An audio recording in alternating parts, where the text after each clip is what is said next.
Assalamualaikum, kembali lagi di channel aku, Arum Simini. Halo semuanya, terutama para moms dan dads yang nonton video ini.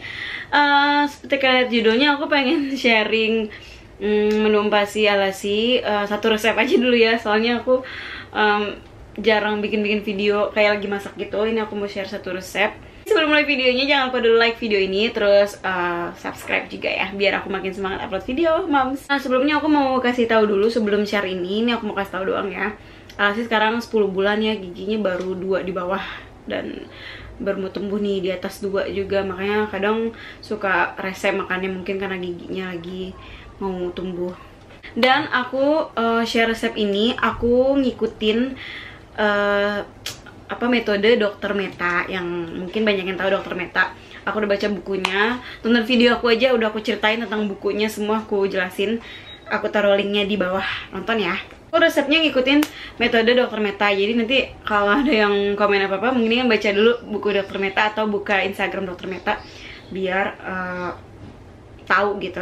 Lebih ke menu lengkap dan lebih utamain karbo, protein hewani, dan lemak. Itu yang kayak sayuran sama nabatinya itu sedikit aja, jadi lebih utamain yang itu. Makanya nanti resep aku seperti ini.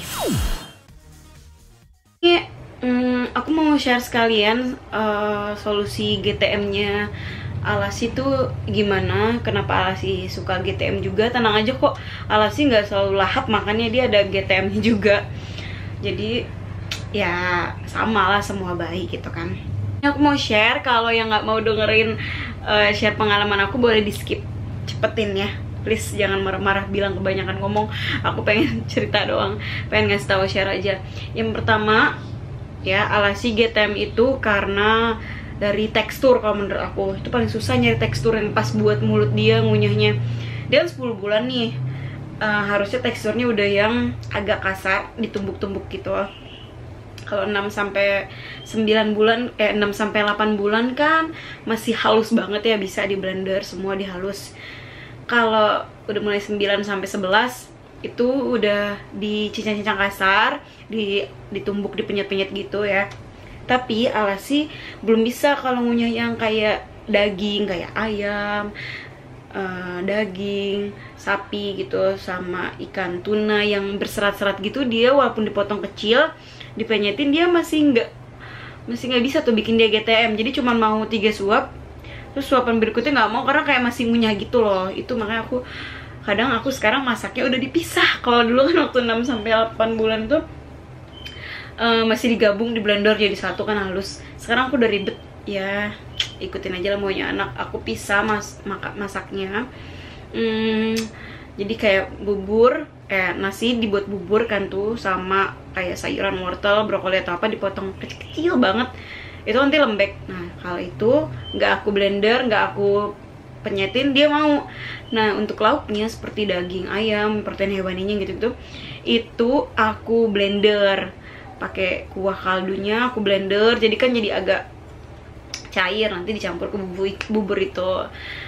Sementara itu dulu lah, sambil dia belajar mau ngunyah, aku kadang kasih dikit-dikit yang ayam suwirnya di suapan terakhir, biar kalau awal-awal biar dia makan dulu yang banyak gitu. Nah di video ini adalah tekstur yang Alasi suka karena pakai udang kan udah potong-potong kecil. Dia nanti pada saat matang dia kan lembek, jadi Alasi bisa tuh udang potong kecil-kecil. Jadi inilah resep anti GTM Alasi karena teksturnya pas. Ikutin aja, nonton ya. Siapkan bahan-bahan masakan.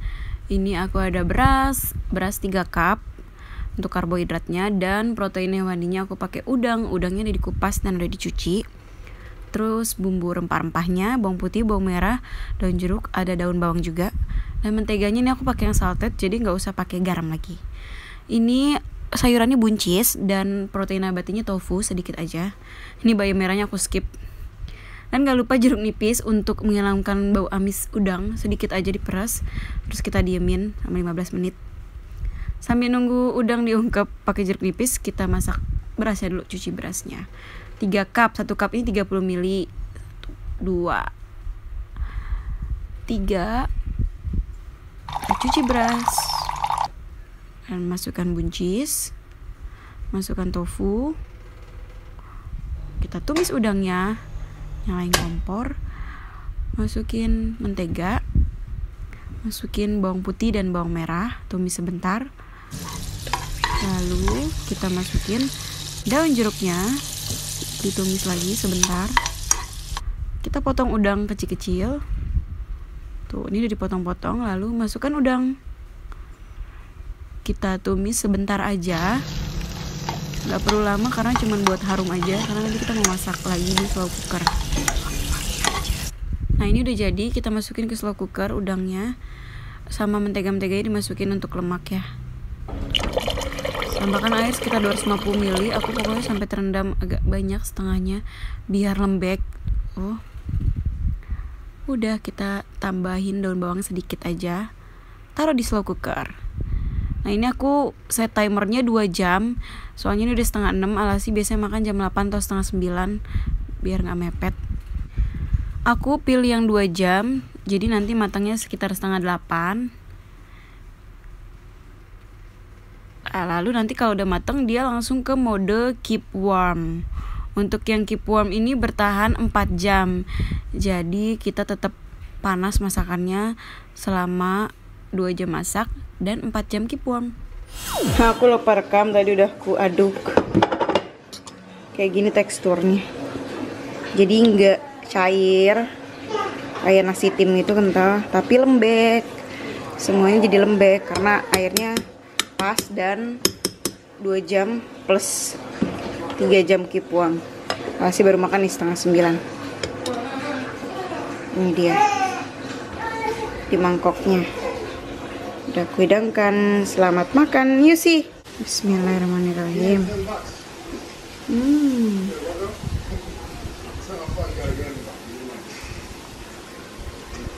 Udah takut dicomot sama dia, kita pindahin ke bawah guys. Coba kita tes sarapan kedua apakah masih mau.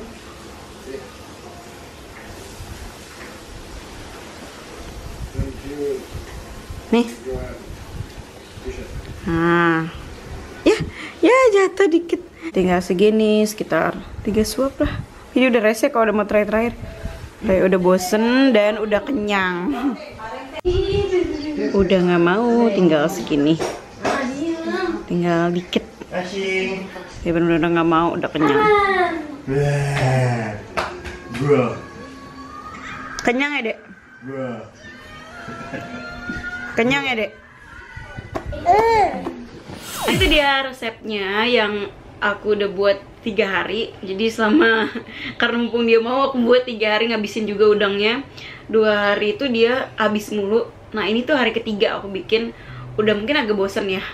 Jadi kayak nggak terlalu lahap lagi, tapi masih habis atau sisa dikit, alhamdulillah.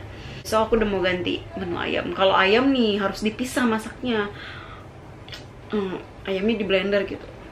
Kalau udah kan enak disatuin juga dia mau. Aku mau kasih tau lagi, selain tekstur yang bikin GTM, itu yang kedua jadwal makan. Jadwal makannya harus pas banget. Kalau jadwal makannya pas, dia pasti habis mulu. Tapi kalau nggak pas, itu bakal nggak habis. It's okay. Jadi yang bikin nggak habis, pertama nih jadwal makannya, pengosongan lambung bayi itu kalau aku baca di buku dokter Meta itu 2 jam.